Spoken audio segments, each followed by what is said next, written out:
Hello प्यारे बच्चों, आप लोग का बहुत बहुत स्वागत है हमारे यूट्यूब चैनल केमिस्ट्री क्लासेस में। आज की इस वीडियो में हम लोग बात करने वाले हैं पीएच के बारे में और कैसे आइडेंटिफाई करें। मतलब बहुत ही पॉपुलर क्वेश्चन होता है ना एक कि एसिड में एसिड को डाल दिए तो बताइए उसका पीएच कैसे शिफ्ट होगा। वो वाला क्वेश्चन जो होता है ना, काफ़ी अच्छा वाला। और ये भी क्वेश्चन आता है कि कंसंट्रेशन वाला। तो वो सभी कुछ आपको इस वीडियो को देखने बाद में क्लियर हो जाएंगे।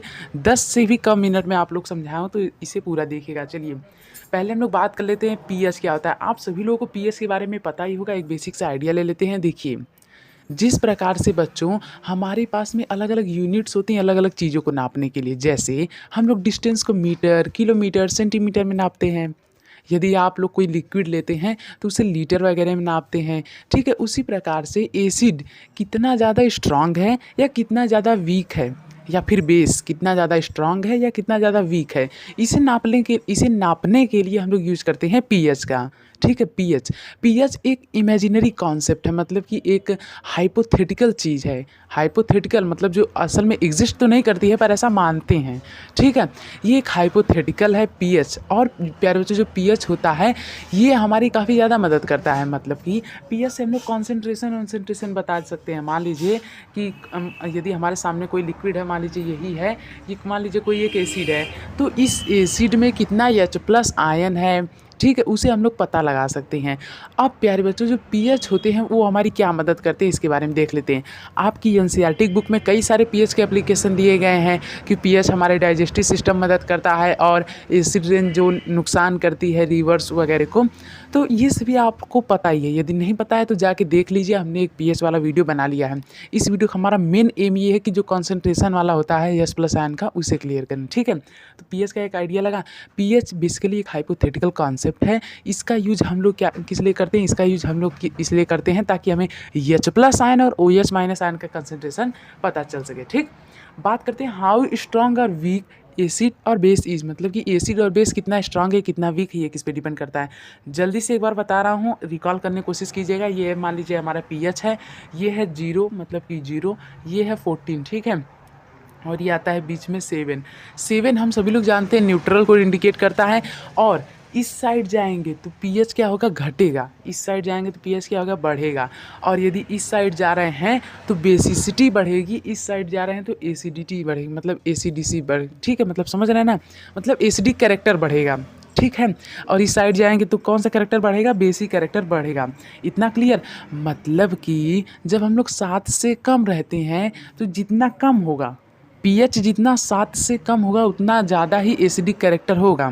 जैसे पीएच 2 है और पीएच 4 है तो सबसे ज़्यादा एसिडिक कौन हुआ, 2 वाला हुआ। क्यों? क्योंकि पीएच जितना कम रहेगा एसिडिक कैरेक्टर उतना ज़्यादा रहेगा। इतना क्लियर। पीएच ध्यान से सुनिए, अभी इसका यूज होगा।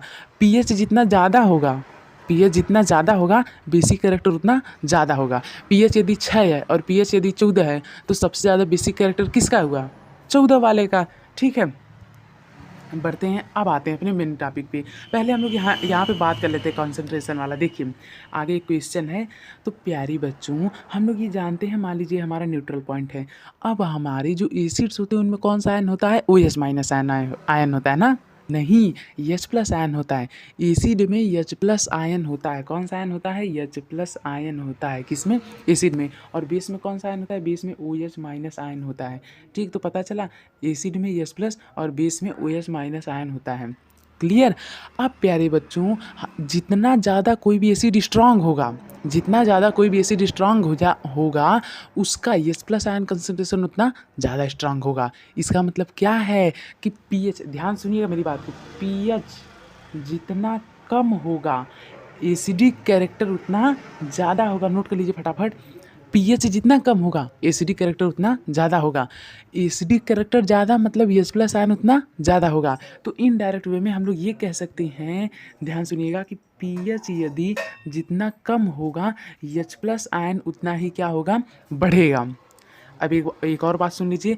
पीएच यदि, ध्यान से सुनिए, पीएच यदि बढ़ेगा, पीएच यदि जितना ज़्यादा होगा H प्लस आयन का कंसंट्रेशन क्या होगा, उतना कम होगा। और OH माइनस आयन का कंसंट्रेशन उतना ही ज़्यादा होगा।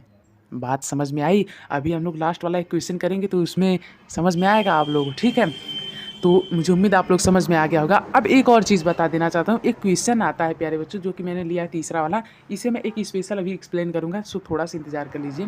पहले हम लोग बात कर लेते हैं वाला, which of the following have the high concentration of H plus ion of P H, मतलब कि ये पी एच दिए गए हैं और इसमें से आपको high concentration of H plus ion choose करना है। वही वाला रूल लगाइए, पी एच जिसका जितना कम एच प्लस आयन उसमें उतना ज़्यादा। तो सबसे कम पी एच आपको कौन सा दिख रहा है, -6 हो ही नहीं सकता, इसे एकदम काट दीजिए। और 7 की तो बात ही छोड़ी भाई, वो न्यूट्रल है। हाँ, 6 वीक एसिड की कैटेगरी में आएगा, पर ये भी गलत है, हमारा करेक्ट ऑप्शन हो जाएगा 3। क्यों? क्योंकि 3 सबसे कम है, पीएच जितना कम एच प्लस आयन कंसंट्रेशन उतना ही ज़्यादा होगा। Which of the following is strong base. Strong base मतलब कि एक ऐसा बेस जो कि वाटर में क्या करे, ज़्यादा से ज़्यादा OH माइनस आयन रिलीज करे। तो पहले तो हम लोग यहाँ पे कुछ एलिमिनेट कर लेते हैं। देखिए NaCl एक सॉल्ट, ये भी नहीं हो सकता, CaCl2 भी नहीं हो सकता, समझ रहे हैं ना, ये Cl एक एसिड, ये भी नहीं हो सकता, तो हमारा करेक्ट आंसर होगा NaOH। और ये बहुत ही स्ट्रॉन्ग सॉल्ट होता है, ठीक है। आप लोगों की बुक में भी दिया गया है कि जब हम लोग इसका एक मोलर यूज, मतलब कि बहुत ही इसका, जब आप लोगों की भाषा में कहें तो जब इसका बहुत ही कॉन्सेंट्रेट सोल्यूशन लेते हैं तो इसका pH 14 होता है, जो कि बहुत ही ज़्यादा बेसिक कैरेक्टर शो करता है, ठीक है, बेसिक कैरेक्टर, ठीक। अब हम लोग बात करते हैं अपने मेन क्वेश्चन की। देखिए, जब हम लोग स्ट्रॉन्ग एसिड और वीक बेस को डालते तो पीएच पे क्या इफेक्ट पड़ेगा। बहुत ही स्टैंडर्ड क्वेश्चन है, आप लोगों में कभी कभी आता है, जो लोग एनटीएससी की तैयारी कर रहे हैं उनके में आ सकता है, लेकिन प्यारे बच्चों बोर्ड में भी आ सकता है, ठीक है। बहुत ही स्टैंडर्ड क्वेश्चन है, ध्यान से देखिए। जब हम लोग स्ट्रॉन्ग एसिड, मान लीजिए एक एसिड स्ट्रॉन्ग एसिड है, एक हमारी क्या है, वीक एसिड है। जब हम लोग स्ट्रॉन्ग एसिड को वीक बेस में, या फिर जब इन लोगों का सोल्यूशन हम लोग बनाएंगे तो पीएच पे इफेक्ट ये पड़ेगा कि क्या पड़ेगा, हमारा जो पीएच है वो वीक वाले और स्ट्रॉन्ग वाले के बीच वाला होगा, ठीक है। एक एक आपको एक आइडिया समझाता हूँ, देखिए आप लोग क्या कीजिए, एक एक एक वाटर लीजिए, ठीक है, मतलब 2 बॉटल लीजिए, उसमें थोड़ा थोड़ा वाटर भर लीजिए। अब एक वाटर में हल्का सा गंदा, मतलब कि मिट्टी डाल दीजिए ताकि उसका कलर हल्का सा फीका पड़ जाए, ओके। अब उसके बाद ये वाला पानी इसमें डाल दीजिए, तो आप लोग देखेंगे कि पहले जो कलर था वो कलर यहाँ पे नहीं रह जाएगा। या फिर आप लोग यहाँ पे रेड कलर डाल लीजिए, फिर इसमें डालिए, हल्का सा कलर फीका पड़ जाता है ना भाई, जेन्युइन सी चीज़ है यार, इसमें क्या लॉजिक लगाने में। मतलब यदि इसमें मैं लाल रंग घोल दिया तो ये लाल रंग जितना गाढ़ा है, यदि इसमें मैं थोड़ा और पानी डाल दूँ तो क्या वो लाल रंग हल्का नहीं हो जाएगा? हाँ, हो जाएगा। उसी प्रकार से मान लीजिए ये एसिड है, इसमें मान लीजिए 100 एच प्लस आयन है, और ये एसिड है जिसमें कितने एच प्लस आयन है, इसमें मान लीजिए 10 एच प्लस आयन है, मान लीजिए, ठीक। अब ये एसिड भी 1 लीटर है, ये एसिड भी 1 लीटर है, इसमें है 100 एच प्लस आयन, इसमें है 10 एच प्लस आयन, इसमें 100 एच प्लस आयन, इसमें 10 एच प्लस आयन। तब जब मैं इस एसिड को इसमें डाल दूंगा तो 2 लीटर का सोल्यूशन मुझे मिल जाएगा और उसमें 110 एच प्लस आयन होंगे, ठीक है। तो उसका जो पीएच हुआ वो हल्का सा इधर उधर, मतलब कम हुआ कि नहीं हुआ, कितना परसेंट हुआ उसे निकाल के जल्दी से कैलकुलेट कीजिए। देखिए प्यारे बच्चों, वहाँ पे खाली मतलब 10% का अंतर आ गया, समझ रहे हैं ना। तो जब हम लोग, तो इसका आंसर क्या होगा, इसका आंसर होगा पीएच जो होगा वो उसके बीच में होगा। मतलब कि मान लीजिए स्ट्रॉन्ग एसिड का पीएच था 1, वीक एसिड का पीएच था 5, तो उसका जो पीएच होगा वो कहाँ से कहाँ तक हो सकता है, 1 से लेके 5 तक के बीच में कुछ भी हो सकता है, डिपेंड करता है उसके कॉन्सेंट्रेशन पे, ठीक है। तो मुझे उम्मीद आप लोग समझ में आ गया होगा। यहाँ तक आ चुका है, चैनल को सब्सक्राइब कर लीजिए, ऐसे ही और वीडियो के लिए चैनल पर विजिट कीजिए, वहाँ पे बहुत सारी ऐसी वीडियो हैं। आपको जो कोई भी डाउट हो कमेंट कर दीजिए, उसके लिए इंडिविजुअल वीडियो बन जाएगा, ठीक है। सो थैंक यू, जय जवाहर, मिलते हैं अगले वीडियो।